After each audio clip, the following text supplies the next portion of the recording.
If, like me, you are prone to having political conversations, sometimes against your will, you'll be familiar with this feeling.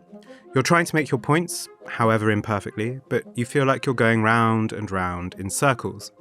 Your carefully thought through positions, the beliefs which seem so obvious to you that they're on a par with water is wet, or those injustices which seem so inarguable and so urgent to address.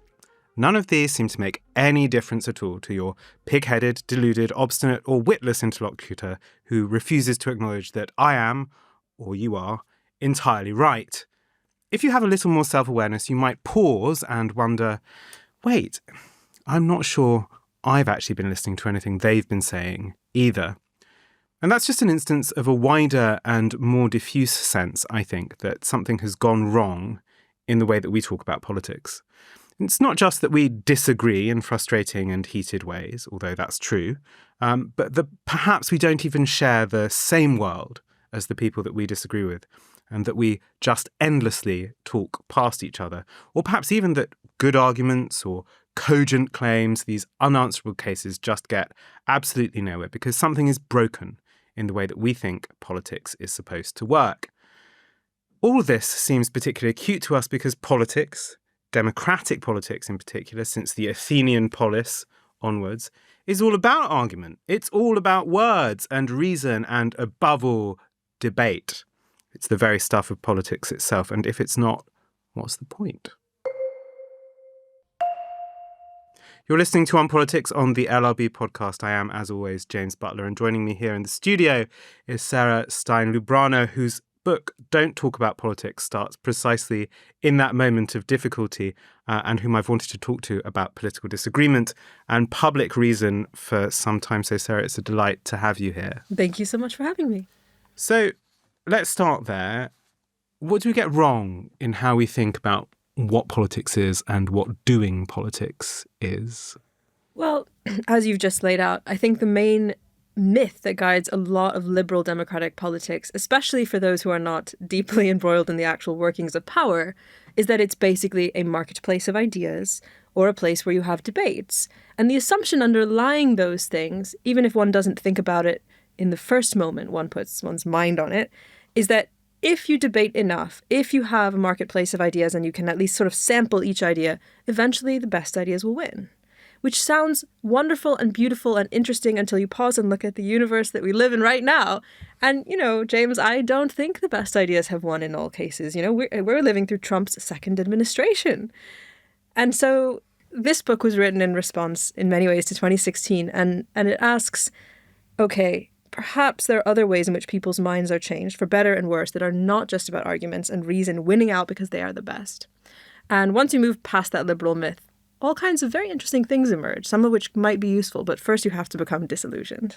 Well, I mean, so I found when I was reading this book for the first time, I found myself thinking, I'm a sophisticated thinker. I'm not beholden to this liberal myth of sort of pure public reason. And yet I found myself getting slightly uncomfortable and realizing that, it's also not surprising to me that I actually, I place some weight on reason, I place some weight on thought, I place some weight on the importance of ideas. I'm sitting here in a chair in the London Review of Books podcast studio, so that's not completely surprising. Yeah. But I realized that I was very, very attached to these ideas, and I felt a little pained at having them stripped away. And so have you encountered a kind of resistance to trying to puncture some of these ideas? Yeah. I mean, first I had to encounter it in myself, right? Because I have all of the silly fancy degrees. And when you think about it, the myth I just laid out, that we will basically battle ideas out in the public sphere and the best ideas will win and then politics will work, hooray! It's a beautiful myth. And it also gives everyone a lot of reasons to like themselves, including me, right? Because those of us who have written good essays in university that made stunning arguments and captured fancy little prizes and, watched Prime Minister's Question Time and argued with our friends in the group chat, we can feel great about ourselves because we are, supposedly, the best at this skill that is supposed to be the pinnacle of democracy. And I think one of the main reasons that I encounter resistance is not so much that people truly think the world is functioning as it should. They know it's not.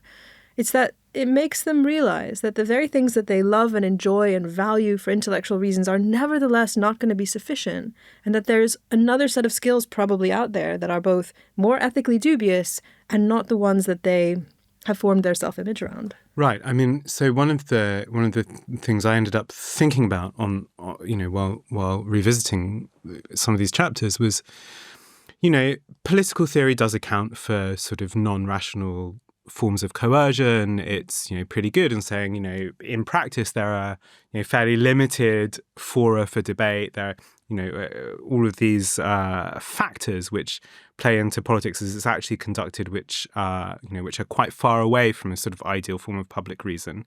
Nonetheless, the ideal is the ideal, and we attempt to get close to it. But what I realised, of course, is how isolated a discipline in some senses, political theory in particular, is. Yeah. You might also say the same is true of so-called political science, which has a very narrow set of disciplinary tools.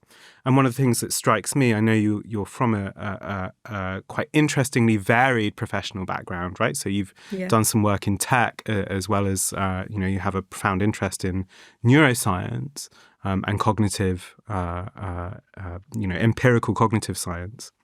Do you have a sense of why it is that political thinkers have been reluctant to embrace conclusions from those disciplines? I certainly find a resistance in myself to them, I wonder where it comes from. Yeah, I think that's a great question. And I thought about this question a lot for many years, because when I did my PhD at Oxford, it was kind of the PhD that no one wanted except me, right? My very lovely and wonderful PhD supervisor reluctantly accommodated it. But nobody in the political theory department wanted cognitive science to be involved in the PhD process. And the only people who wanted this less were probably cognitive scientists who looked upon Marxist critical theory as a sort of, something they didn't want to touch with a barge pole. But I think there are a couple of things happening here. So one of them is that there are good reasons to be critical of the social sciences right now. Even, some years out from the replication crisis, there are major issues with how this stuff is made, even on its own terms. And then there's also kind of a very important moment where one has to step back whenever this data is produced and analyzed and ask, what is this even being created for?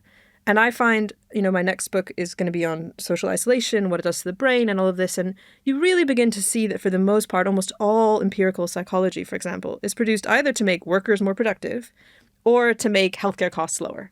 I mean, almost to a single one in some way or other. And so, there's a lot of good reasons to have a very critical lens on this stuff. But what I find really is that most political theorists don't have the tools to analyze this stuff. And to be clear, I don't think I'm the absolute best person. Like, I would really love some people that are better at statistics than me to come do the same thing. I'm not claiming I'm the best at it. But, they don't have the skills. They're a bit nervous about it. They see its many weaknesses that I've just listed. And then also, if we're honest, like a lot of left-wing theorists are still in love with Freud. And I actually love Freud's work too, but he has been dead 100 years or so. And so I think there's a kind of nostalgia and an anxiety tied in there, and of course a bit of our sense of self, which we'll get to as a major impediment to changing your mind. Yeah, I mean, just in response to that, I mean, I suppose I ended up thinking that, and I've been thinking about the relationship between means and ends recently a lot, because one of the phenomena here in Britain, is the downfall of a man whose politics are really associated with the absolute triumph of means and the total sort of agnosticism about ends, or putative agnosticism about ends. That would be Peter Mandelson, right? So politics. I was going to say Epstein because I'm American. Well, yeah, but politics is a pure kind of art of manipulation, right? And although it claims to be agnostic about ends, in fact, Mandelson, of course, had very particular ends in mind. But I suppose the thing that I found myself sort of worrying about or uncertain about was how we talk about kind of the political good, right? So this is a thing that concerns lots of political theorists, political philosophers historically. In fact, I think you hear relatively little about it in contemporary political theory departments, because it gets slightly too close to making normative propositions about how a society should be, and people get anxious about that. But it seems to me that one of the risks of approaching of trying to derive techniques from sort of scientific or was about to say psychoanalytic. What I actually mean is neuroscientific approaches to human behavior, is that you end up in a situation where you have an array of tools, but no guide on how to use them or what the good use of those particular tools is. And we can come to talk perhaps about the way in which ends actually arise from the affordances in particular technologies and the particular kind of uses to which they encourage human beings to set them. But I wonder if you have a sense there of, what the role of any kind of normative claim about how a society should be plays in the proposal you outline. Yeah, I do. Actually, more because of my next book, but I'll try to keep it short enough that we can bring it back to this book in some way. Because I think, look, fundamentally, I think that social science and even political theory are made by human beings. Of course I do. I'm a Marxian at the end of the day. It's very obvious once you get into halfway through the book. I use it as a method, obviously. I don't worship the guy himself or anything. But, and that means that all of this research that I enjoy using, I still look at as an artifact of human endeavor, for better and worse. And I'm trying to do that even more in my next bit of research. So I'm interviewing all the people and putting them in my book as characters, the social scientists in the next book. But I think you have to have a normative end. I think the supposition that you could do otherwise is faulty. And for me, when I tend to look at neuroscience stuff, just as an example, rather than say, oh, let's just see how it works, I try to think about what my own desires are for this area. So, for example, in neuroscience, the things I tend to see as positive ends of that research are if we can increase people's beneficial neuroplasticity. Because I see that as an expression of human flourishing, right? We have the ability to change. How amazing. I mean, it's not true a lot of species past a certain point. Frogs are not going to frog in a different way, but tomorrow you and I could move to China and, whatever, do different things with our lives and so on. And then I think about our sociality as exceptionally interesting. And so did many political theorists long before we knew neurons existed, So let's come back here to this central argument. So we know that people often switch off when arguments are made to them. And we know that actually if we examine how we come to change our own minds about things, that they're often a lot stickier. It often involves actual experience. It involves a whole raft of non-rational responses to things. So whether that's a kind of mimetic relationship to our friends, or whether it's a kind of profound emotional change, which is then, that might be suffering. It might be sort of transported in delight. I'm afraid I think the former is often truer. And that's followed up by a series of kind of reasoning moves that come afterwards. Maybe we experience something, then we look for an explanation for it.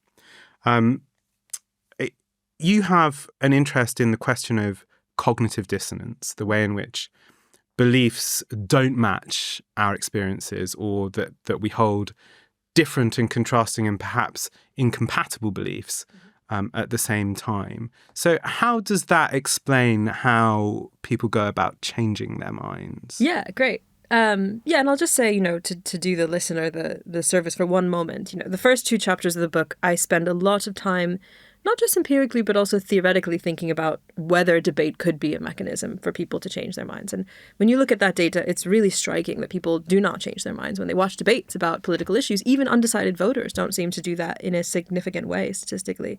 And then I look at similar data about, whether people change their minds over time via exposure to ideas and on their own. That doesn't seem to do very much either, which is remarkable, but it's actually not that remarkable, because then I get to these 2 chapters on what does change people's minds.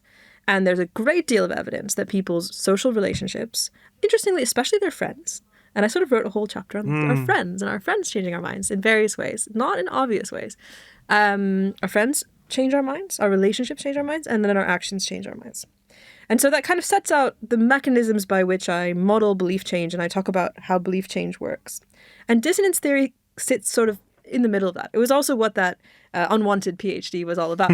But in any case, dissonance theory is it's a theory.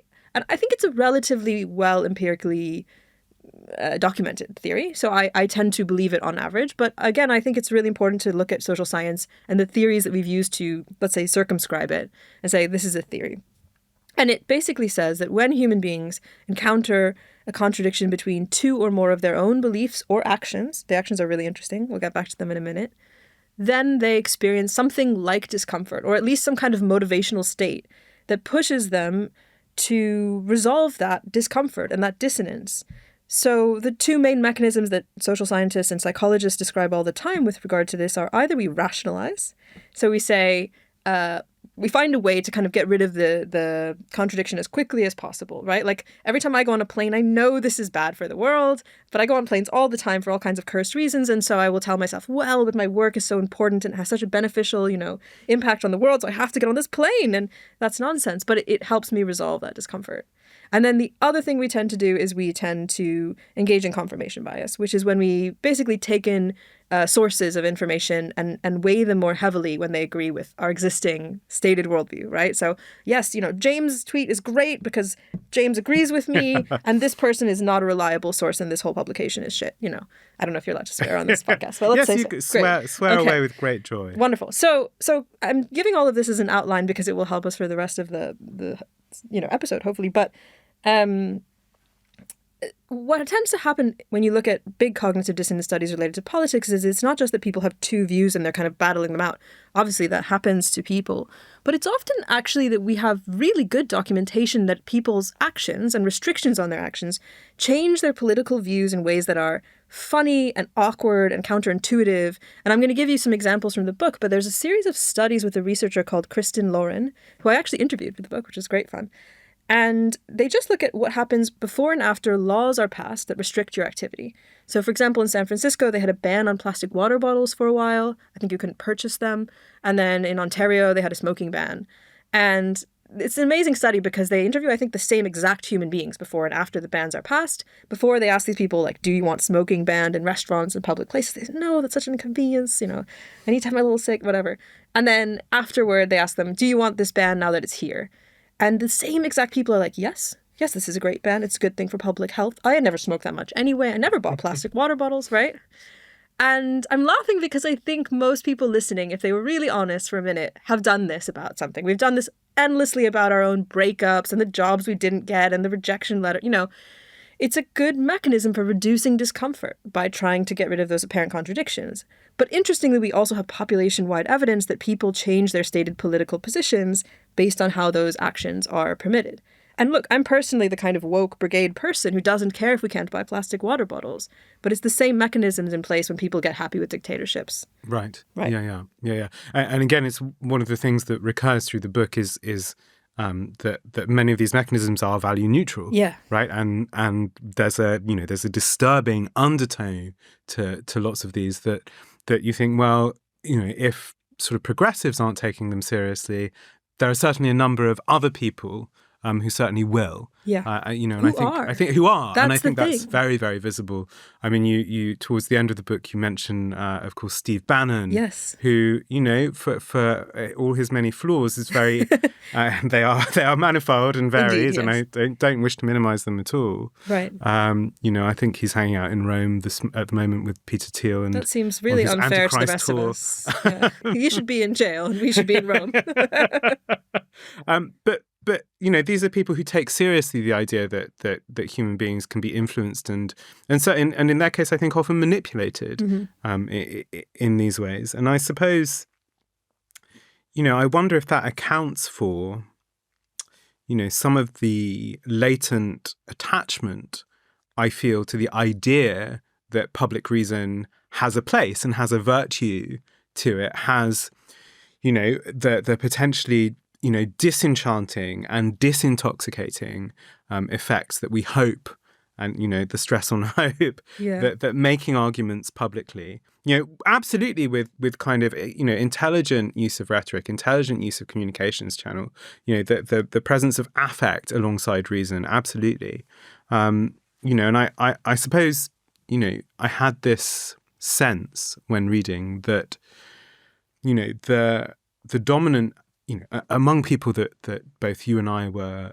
trained with at university, and I think probably among for many listeners and for many in the social circles of many listeners, I think that commitment probably is fairly widespread. But I wonder if the more general sense about the marketplace of ideas model, right, it is not that actually that people are participating in such a marketplace, but that such a marketplace is fraudulent anyway, right? So this sort of slightly paranoid sense, which I think is detectable, especially on the New American right, but I think increasingly across the political spectrum, that all forms of political argument are motivated by some sort of cynical or manipulative, ulterior motive, something that lies behind the surface level argument that people are making, which should always be distrusted, and that one should always look behind for an attempt, usually a sort of quite cynical, attempt at self-enrichment or self-advancement or something like that. Now, obviously, that sense emerges from, empirical experience of how politicians behave. And I think that's a real problem. I don't know how to deal with that problem, but I think it's a real problem. But I wonder if there's something rather bleak about a world in which, well, your dominant reaction to all political discourse is one of sort of suspicion, right? So there's a sort of paranoid disposition. And, in which you believe that everyone who makes claims towards you or on you or about you or, makes arguments about what you should be doing is really engaged in a form of kind of rent extraction, right? Who wants you to line up behind them, pay your subs, vote them into power so they can get whatever it is that they get at the end of the day. Yeah. I suppose what I'm saying here is, are we? Is there hope? Is there hope? Yeah. But is the model of political discourse now all sort of OnlyFans, but on a political? You know what? Yeah. I mean, look. So one of the things you alluded to is I've worked for a bunch of tech companies, not the big super evil ones, mostly like small ones that did mental health stuff.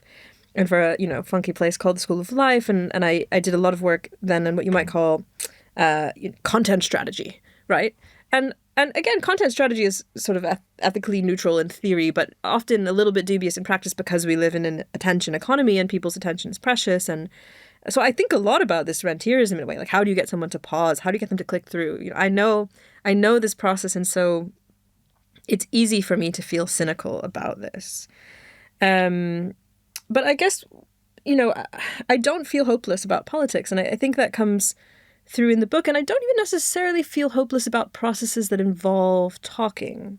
I guess one of the things I was thinking about when you brought this up is a thing that my PhD supervisor used to say to me about standpoint theory, which is like this kind of old feminist Marxist theory about like, do the oppressed know they're oppressed? And if not, why?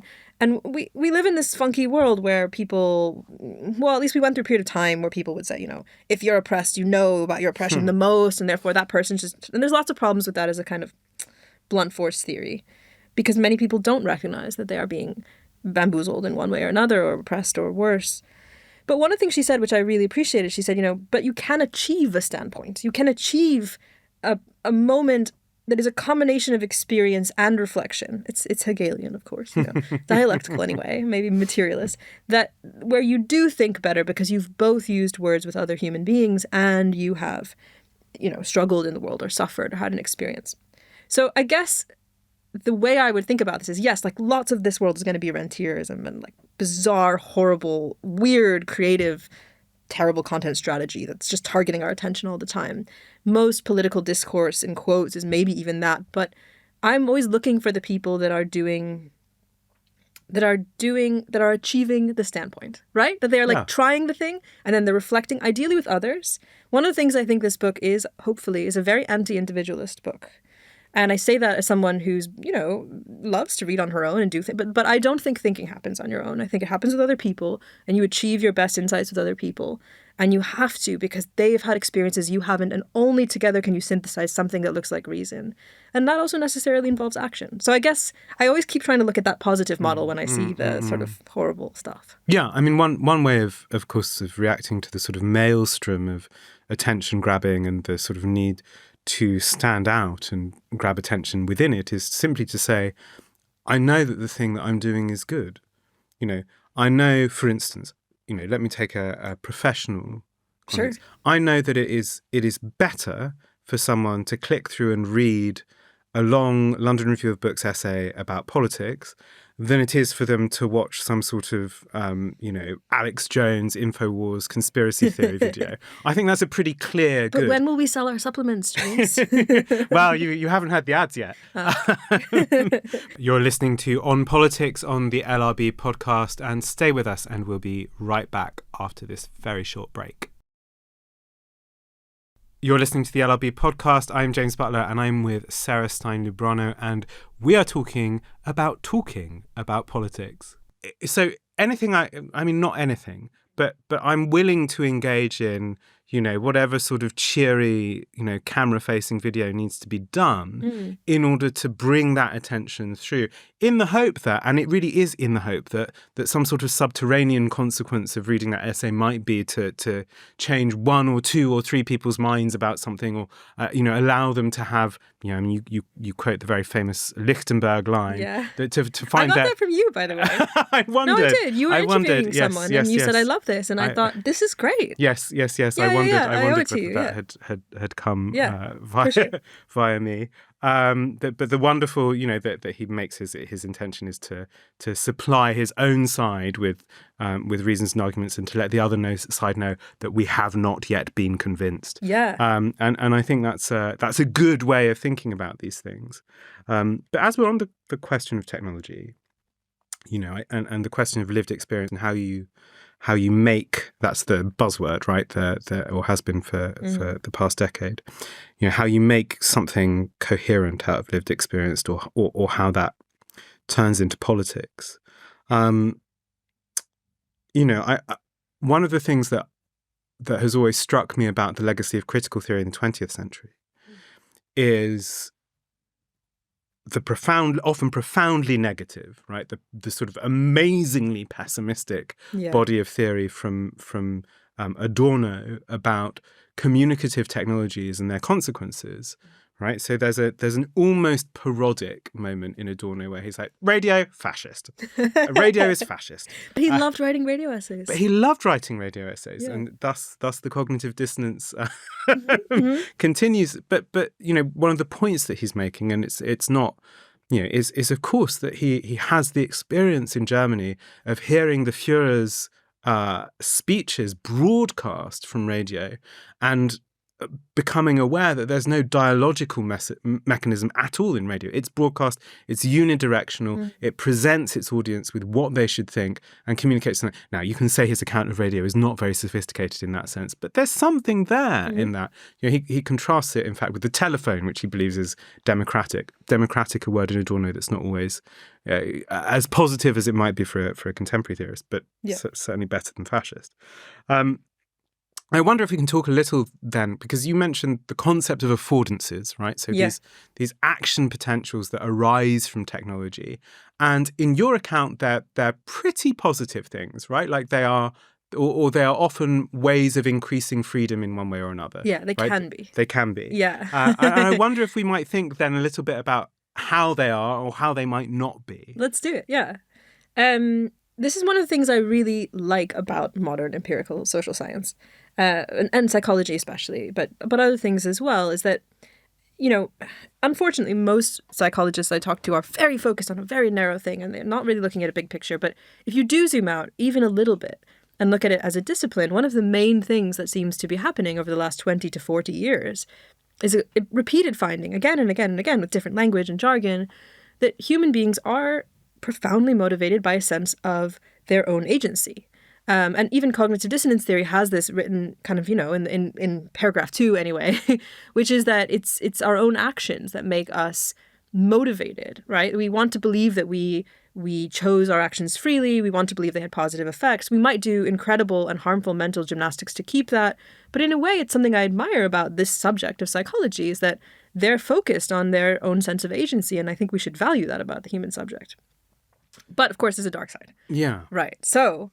an affordance is a thing that often it's talked about it in terms of technology. So the technology enables it. Now we have the smartphone. I can go and, like a bunch of things. And that gives me this moment where I'm doing a particular thing and it's enabled by technology and other things are disabled.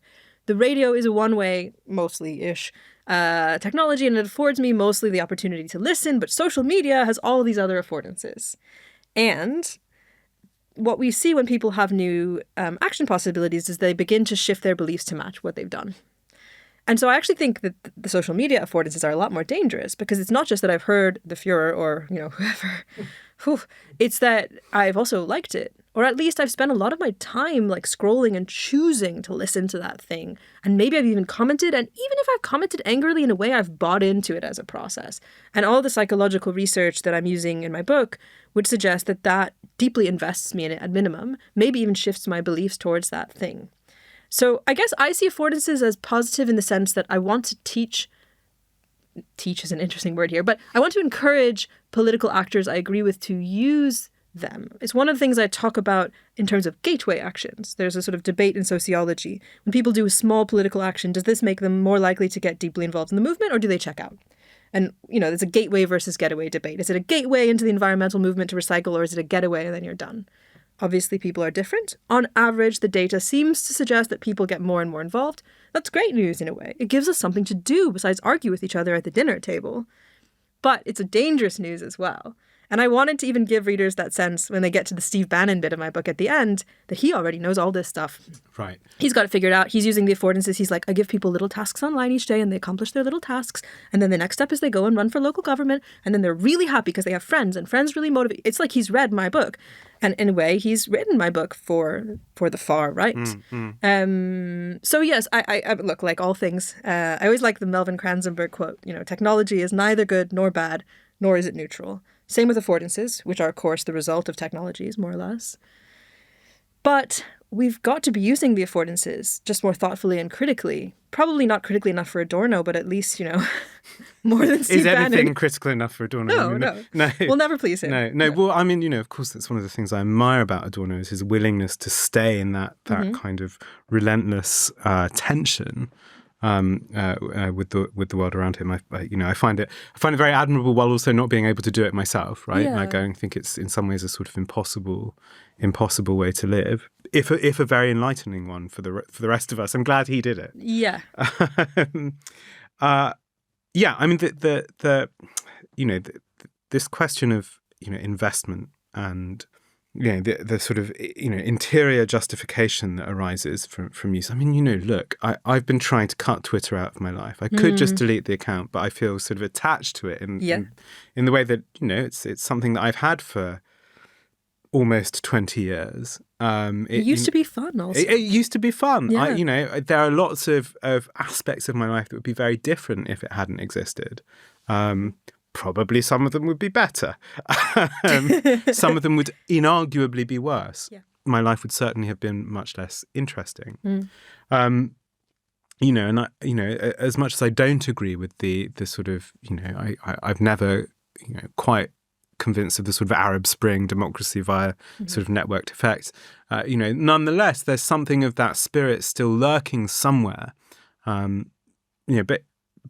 in another sense, the thing that always appealed to me about it, or the thing that I find difficult to let go, and which I think is relevant to the sort of conversation that we're having, is that it's a technology that was very, very widely adopted. So it's not just, for instance, lots of the sort of successor social media platforms have a very particular group or class of people or type of person or, selection of interests who pick them up, and that's fine. But what it's not is general in the sense that, Twitter historically was general. Celebrities had it. Billionaires have it and drive themselves insane on it with sort of regular abandon. And I think actually that's a very interesting phenomenon, right? So these are people who probably in the rest of their lives have nobody else who tells them no or mocks them or derides them, and they take themselves to a public sphere, and the first thing they encounter is not just sort of a fire hose of propaganda, but also mockery and dissent and things like that. I think it's very healthy for them, but actually I think many of them having been driven mad by it is not that great in terms of its consequences. So I suppose what I'm saying is that what I am missing is a sense of a general public sphere. Yeah. We're talking a few days after Jürgen Habermas died, and so the concept of the public sphere has been on my mind. And I suppose perhaps what a defender of debate and formal debate and political debate might say is that in their absence, so one, you defend it on the basis of this is one of the few rhetorical technologies that we have that allows, between two sort of people who are committed to its rules, allows a process of truth discovery, right? And in the rest of our culture, although agonism certainly exists in various forms, often frustratingly so, and often in rather heated ways, we nonetheless kind of discourage that sort of hard, persistent, systematic, interrogative encounter. It's not something that actually there is much of a space for in the rest of our society. And, if we devalue it, don't we lose something really important? Yeah. I mean, here's what I would say. I've obviously been thinking about this a lot. That's why there's a whole chapter on Twitter, in a way. And it's not that I just hate Twitter now, although it is insufferable to be on right now.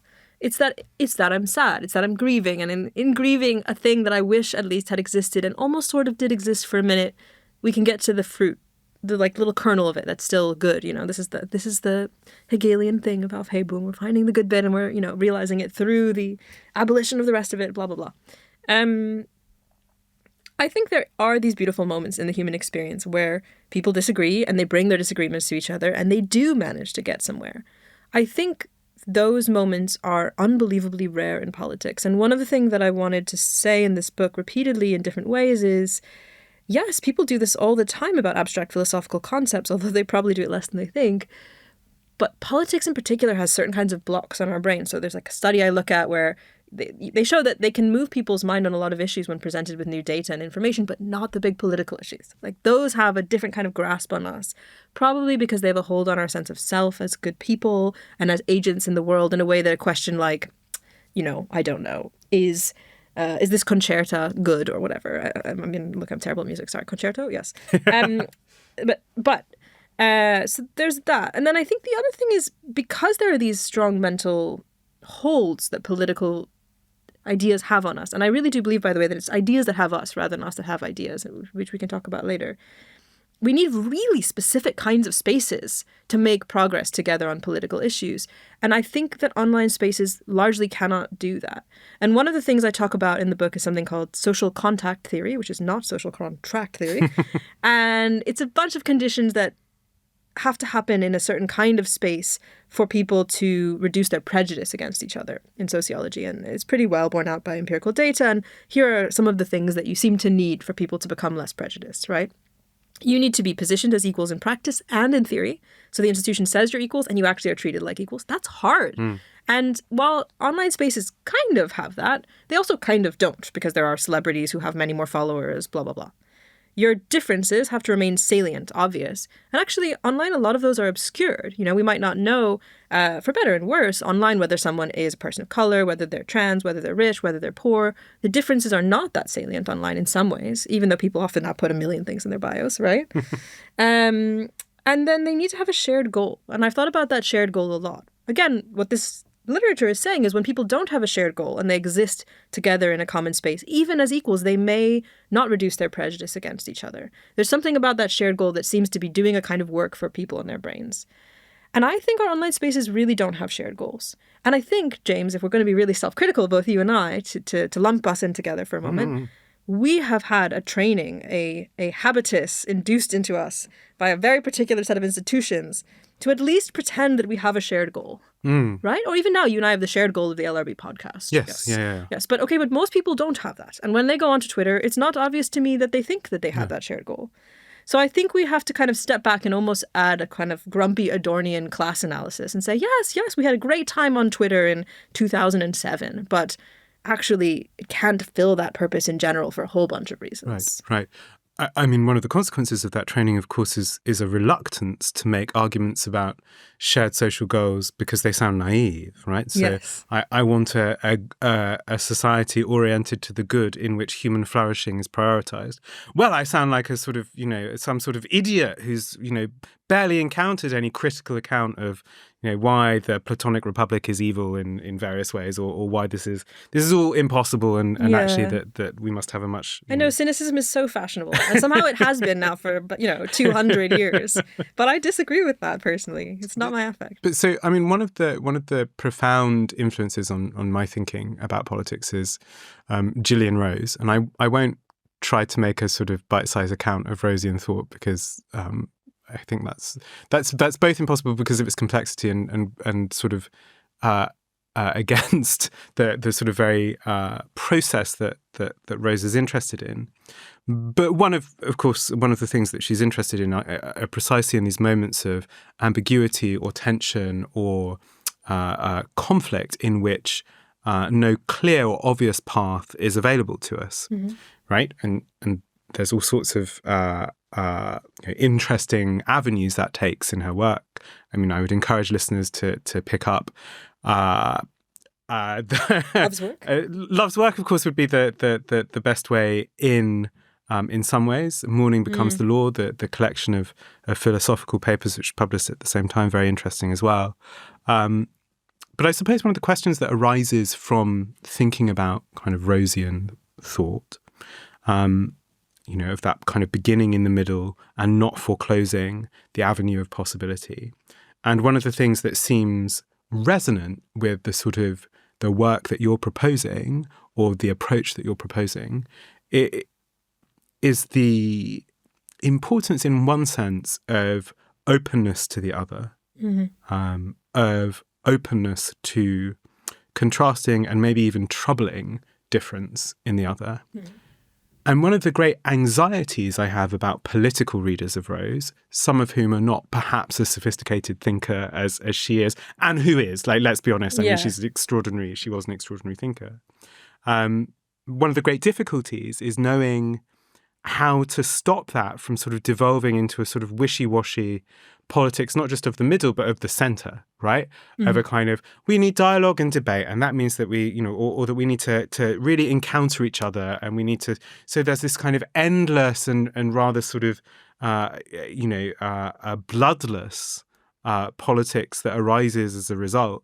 And yet, I can see why that's a conclusion that you reach from those commitments, right? That there is something, if you're going to be genuinely open to the other in one way or another, as a kind of predicate of your kind of political argument, can you also be a radical?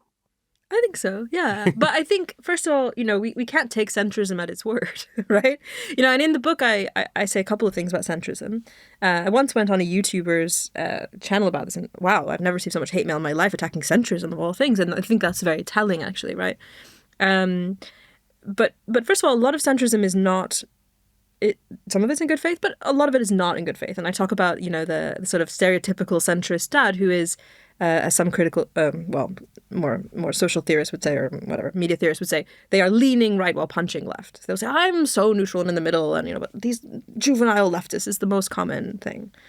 Secondly, not everything really has a center. Like, not everything is a spectrum where, there's sort of, yes, of course, for tax policy, there is a spectrum of belief. But for many things, there's not really. I personally don't think you can, for example, really have a center about some things about climate, because really we're not looking at a spectrum of things. We're looking at, can we risk the destruction of all life on Earth for some shareholders or not? Where is the center? I mean, it's kind of a silly idea that there's a center there. There's not really a center on genocide. There shouldn't be anyway. It's like a ridiculous, horrifying idea. So I think there's something about the center there as a faulty concept in a way. And I also think openness to the other is not a vowel, right? It's not accepting that they're right. It's sort of more almost like trying to achieve a standpoint, but they may or may not collaborate with you in achieving that standpoint, They may be giving you data they don't intend to give you, but it's still valuable data. And also, when I look at the psychological research, while they may not recognize it, they are getting data from you. And one of the most apparent belief-changing things that happens to people, for example, in the process of deep canvassing, which I describe in the book, is that even fairly prejudiced people, when encountering stories of people who have a very different experience, are sometimes moved. Because it's very difficult actually to have a person in front of you who tells you, this has affected me this way, and to say, no. people do that sometimes. But actually, on average, people don't, which is really interesting. If you tell them, well, actually, the bathroom law has affected me or my friend this way, something seems to process in there, probably because we're very relational creatures. But they have to be there in person. Well, I mean, we don't have enough data, honestly. Yeah, I mean, I'm just really interested in this question. But they need to feel, I think, my guess, and I've actually talked to the researchers who did this research, and we debated debate is the wrong word, but we discussed the different possible causal mechanisms. The storytelling really seems to matter. I suspect it's more powerful in person.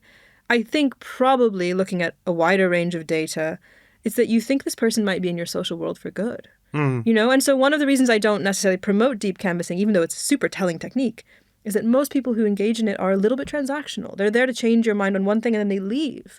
Whereas I think the most important form of politics in some ways is entering a person's world and saying, I'm here. We're sharing this world together. This is how it affects me. And I'm still going to be here for you, maybe as a challenge, but I'm still going to be here.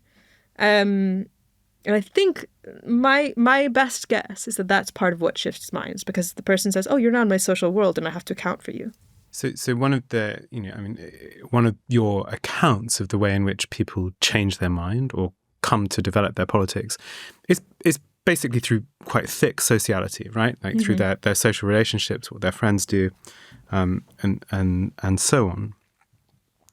And I thought it was interesting to put alongside this the account of someone like Anton Jaeger, who has made an argument recently that one of the defining qualities of the contemporary world is precisely that politics is everywhere except where it matters, right? So, there's absolutely politics at the dinner table, and it's often very fractious, right?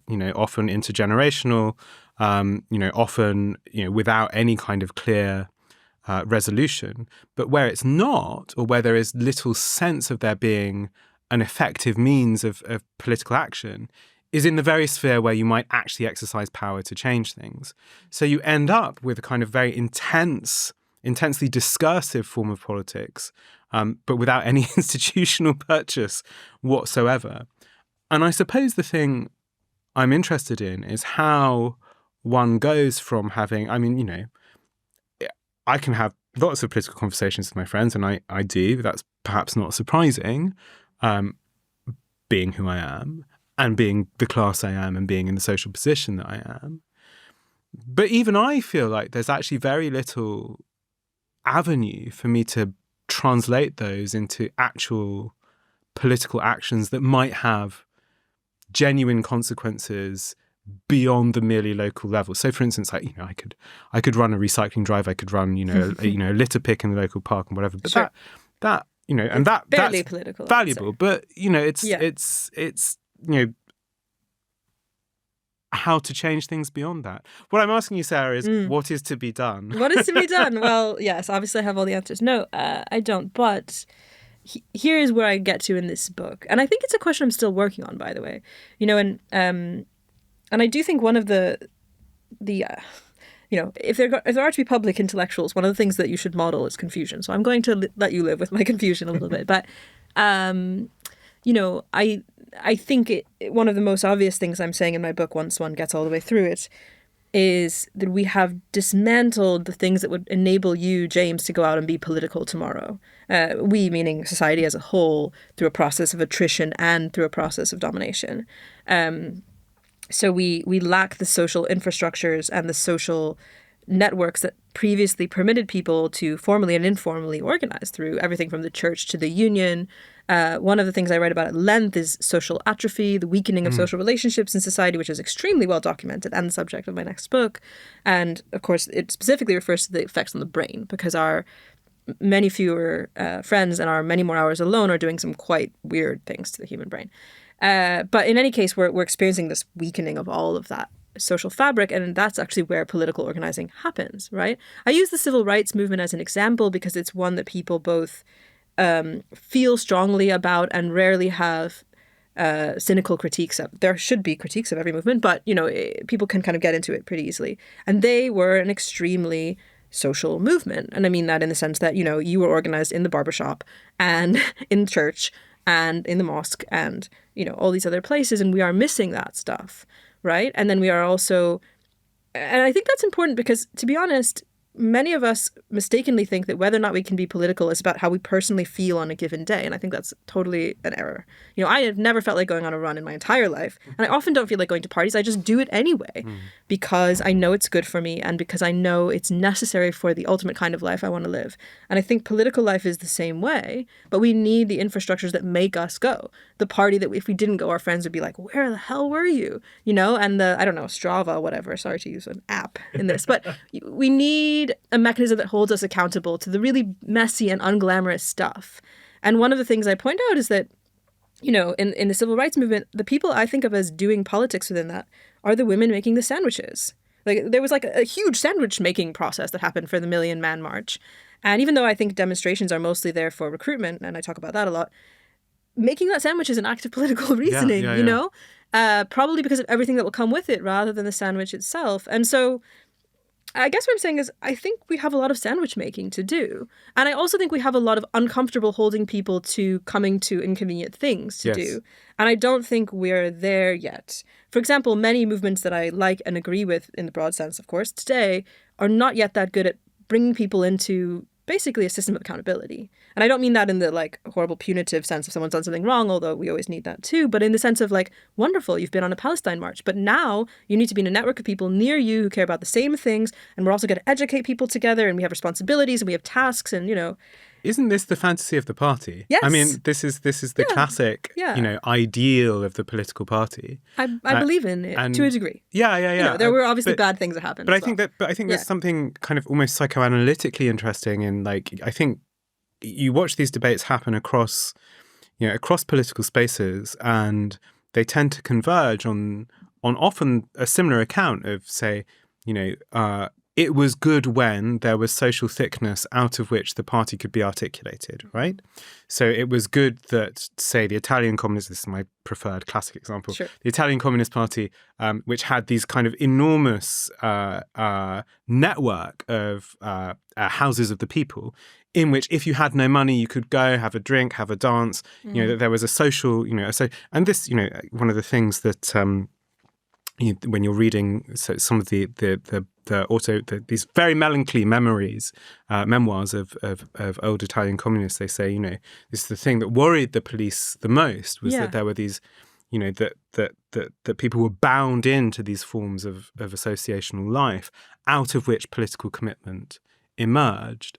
And I suppose lots of the arguments that seem to happen around political action at the moment are a sort of a recognition of that loss, and simply a sort of formula that said, well, we need that in order to have that, and so what we need is that, so let's have that. Yeah. Without thinking about why it is that we are so individualized, so atomized, so completely cut off. I mean, just to say, I think I read the section on social atrophy in the book and thought, oh God, I've been doing that. Yeah. I am bad at replying to messages, and I do neglect my friends, and I do think, oh God, do I have to go to that party? And actually, of course, it's an important element in having a sort of functional social life. So I suppose what I'm saying is it the case that loneliness, which is often taken to be a sort of medical or simply sort of social phenomenon, is in fact one of the most dangerous political phenomena of our time?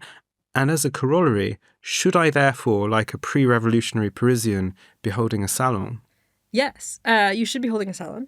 It's actually not loneliness, and this is what my next book is about, because we don't have much good evidence that we are lonelier than a couple of generations ago. And I know that that's a weird thing to say, but it's true. If you look at people's self-stated, admittedly, levels of the feeling of loneliness, we do not seem to be lonelier than 20 years ago or 40 years ago. There's like a little wobble in the US with some teenagers, but mostly the data doesn't show an increase in loneliness. What we are is more alone. And that should be way more worrying, because if you think about it, if we're all alone for more hours of the day and have many, many fewer friends, which we do, by the way, people report having many, many fewer friends, we should feel lonely. The fact that we don't is deeply worrying, really worrying. And what it suggests, without taking you on another, journey into neuroscience with me, is basically that as we don't use our brains for social life, we lose the parts of the brain that are good at social interactions. There's a lot of evidence we lose our social skills, but we also lose our social instinct. We don't recognize opportunities to socialize, and we actually feel averse to it because it makes a lot of anxiety for us. and we become a different kind of person, a less social kind of person. I'm really worried about this. And just to connect it to the thing you were saying about the party, look, there are many things that have gone wrong with parties, including left-wing parties in the last century, you know, and sadly that will probably happen again at some point. But what is beneficial about organizations like that, and I suppose among many other things it's worth saying that perhaps we should have many so people can switch when they inevitably have, you know, the sex scandal that they will have, is that they evolve people, let's say. They grow them. I mean, I was thinking about my friend whose parents were in a Maoist cult for a while, you know, and look, I'm sure the Maoist cult had many issues, but his father, who was a professor, had to learn to drive a truck.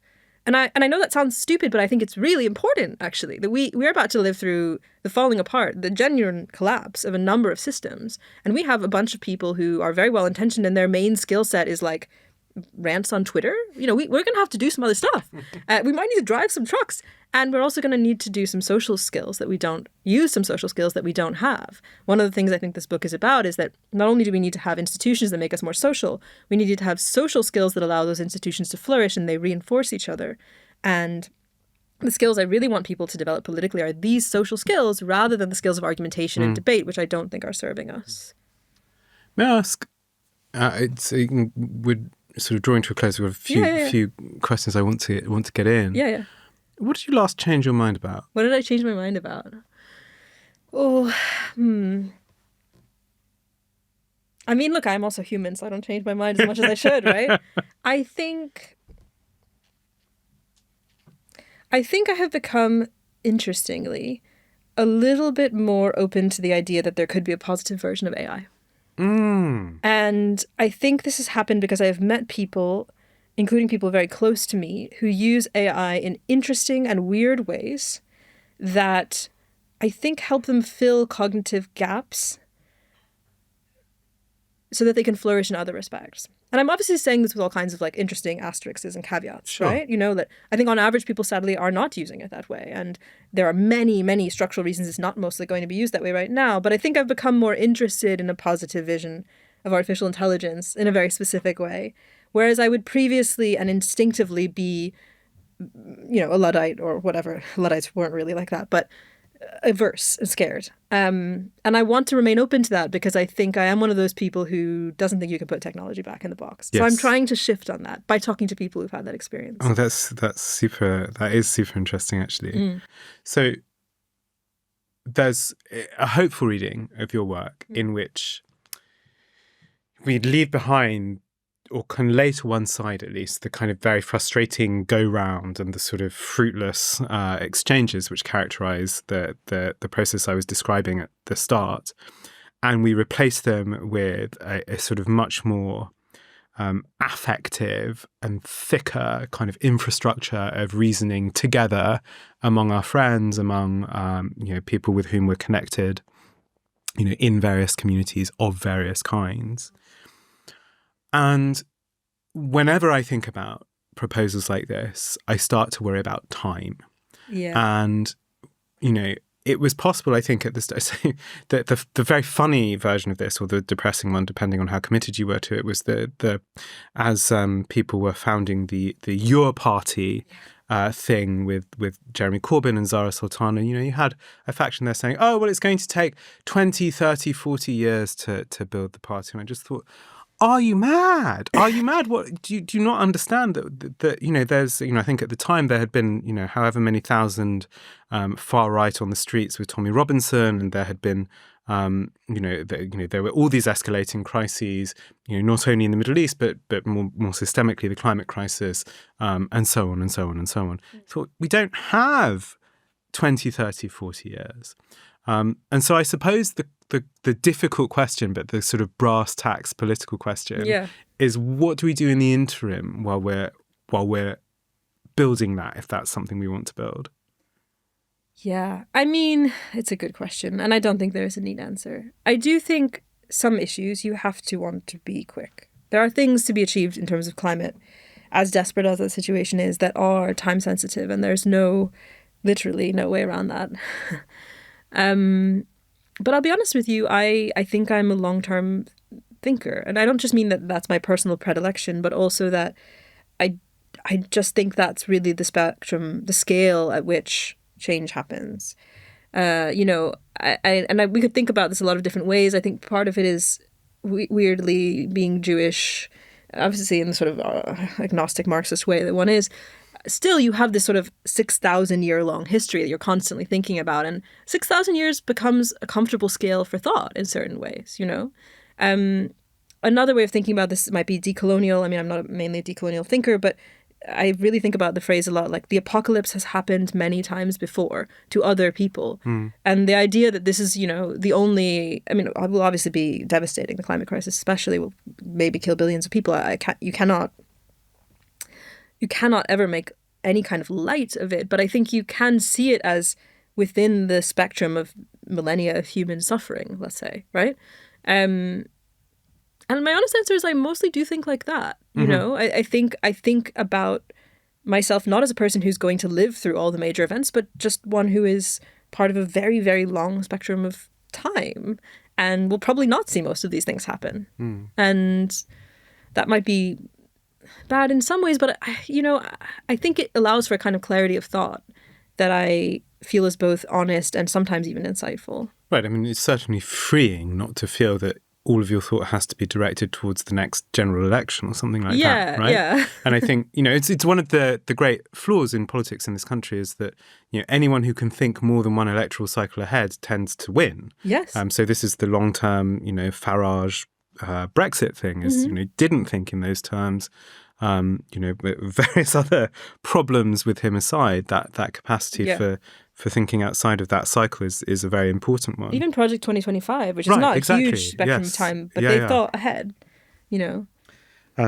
I have two final questions. Great. One is about violence. Okay. And, you know, I was thinking, you mentioned your friend whose parents were in a Maoist cult. I was thinking of like you, I often feel very ambivalent on demonstrations. They're not my métier. But one of the chants, I remember hearing this is many years ago now, I remember hearing the chant, you know, Mao said, change will come from the barrel of a gun. I thought, well, one, I'm not chanting that. Two, I think that's not a great thing actually to advocate. You know, I one of the things I've changed my minds about, or perhaps become more comfortable expressing, is that I really am actually pretty hostile to political violence. And I think it's an important thing to say these days. But one of the arguments you could make, let's say a minimalist argument in defense of the liberal model of exchange of views, is that it's a way of sublating political violence into a structure in which forceful differences can at least encounter each other with the guarantee that one doesn't seek to exterminate the other. How important is that a thing to preserve? And can you preserve it while also asking questions about that structure? Yeah, it's a good question. I mean, I do say this in my book, actually. I say, you know, one of the nice things about debate culture is that at minimum, Freud always had this idea that, you know, sports is there so we sublimate violence. And maybe debate is also just there so we sublimate violence. Like maybe that's his role, right? Yeah. You know, but I think in that case, we should think about it like sport. You know, and you know, neither you nor I would be sitting here probably saying like, well, it's very important that the Arsenal game continues so we can solve the problems of the 21st century. Like, we're just not doing that, right? We should perhaps think about debate as like the fun thing that we, you know, get drunk watching or whatever. And honestly, it is quite fun to watch debates while drunk. But so I think there's kind of a shift in what it does in that. I guess I think it's important. I mean, I also share your, at best, deep ambivalence about political violence.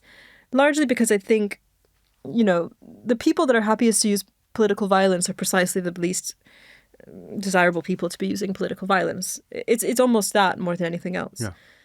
It's not that I don't have a realist moment where I see that the 21st century will involve a bunch of violence, some of which will be essentially self-defense, but I find it almost impossible to justify it in any given instance. I think that all said, we have to find other ways to make agonism outside of violence possible. I don't think debate or a marketplace of ideas is going to be enough. And I think that's very obvious once one begins to look at all the individual instances. I mean, I have nothing nice to say about Charlie Kirk, but it's almost like an image that just solves the question in a way, right? Like here he is debating and he's shot. Yeah. And I think that will happen to people of very different political persuasions very soon, sadly. So I guess I would say we have to find other ways to make that guarantee that are not about just the exchange of ideas. But it is one of the nicer things about debate culture. You're not supposed to shoot your opponent. Yeah. Yeah. Yeah. I'm as someone who's pretty argumentative by nature, I'm quite into that idea. Yeah, I love that. I have a final question for you. And Great. the question is, I was thinking of a phrase used by TJ Clark, I think in an essay for the LRB many years ago, which says something like, and I'm quoting from memory, so I hope I shan't occasion angry letters. Intellectuals are bad at politics. They're like bad piano players who get the fingering wrong.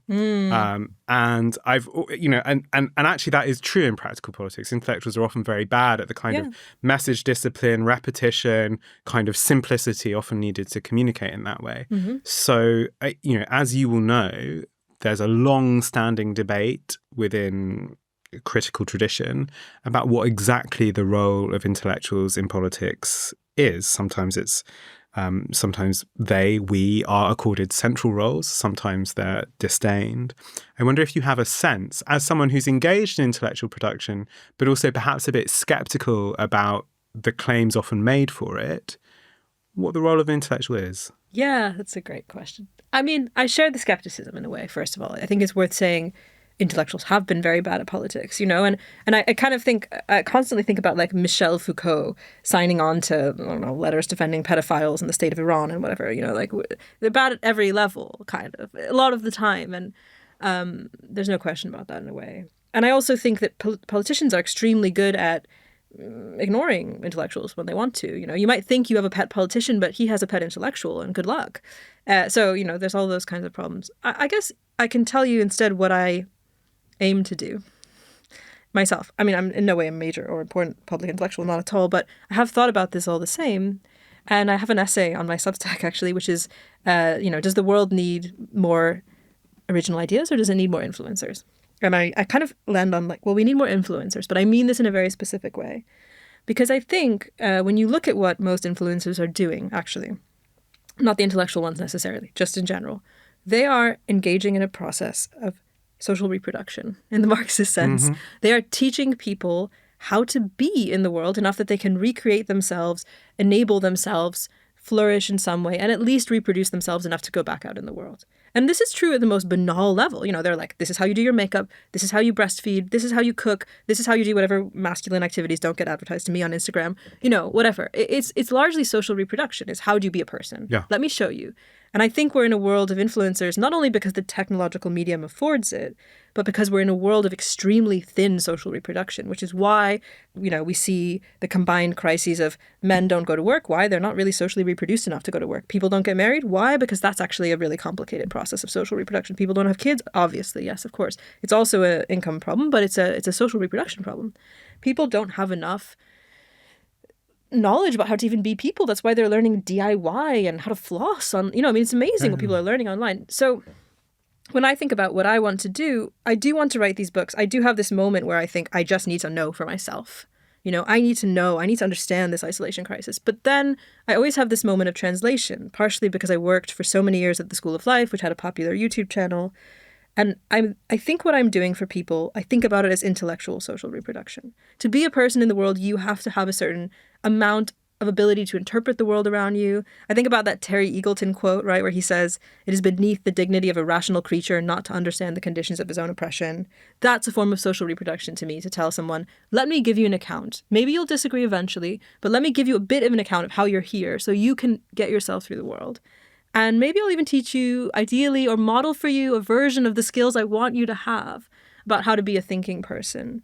Which is why increasingly when people ask me questions when I'm on stage, the first thing I do is just listen for a minute. And not necessarily have an answer, because I want them also to listen for a minute when they hear a question they don't know the answer to. Really listen to it and think about it. I think about myself as modeling skills and giving people concepts, not so that they will all follow me, but so they will begin to be able to reproduce themselves in this process of life. And then, of course, because it's this book, I try to model for them that they have to be engaged in action in relationships, and that's where they're going to do their best thinking. It's not just the abstract stuff.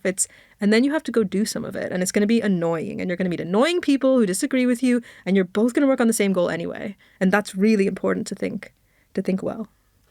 On the note of intellectual social reproduction, I think that's the perfect place for us to end it. Sarah, thank you so much. It's been completely fascinating. And obviously for listeners who are interested in intellectual social reproduction and perhaps even rebuilding the public sphere, you can go and rate this podcast 5 stars on whatever platform you're listening on.